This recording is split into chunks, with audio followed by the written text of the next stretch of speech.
վախը Աստծո խոսքից, որ այսօր մենք բոլորս շատ կարևոր տեղ ենք տալիս, սիրելիներ, որտեղ Աստծո խոսքից վախը մարդիկ կորցրել են եւ չեն վախենում, եւ շատ անգամ այդ վախը, երբ որ կորցնում ես, քեզ տանում է մի տեղ, որ դու արդեն դատաստանից էլ չես վախենում։ Դրա համար 3 տեսակ վախ կա Աստծո անձից, վախ Աստծո խոսքից եւ վախ դատաստանից։ Եվ եթե շատերը, որ այսօր խոսում են վախի մասին, ասում են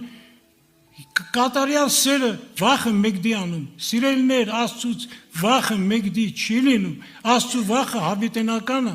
հավիտենական Աստծո վախը։ Այո, վախը դատաստանից է մեկդի անում, սիրելիներ։ Իսկ դրա համար պետք է որ դուք Աստծո խոսքին հնազանդ լինեք։ Հիմա հրաշքների մասին, երբ որ խոսում ենք, հրաշքները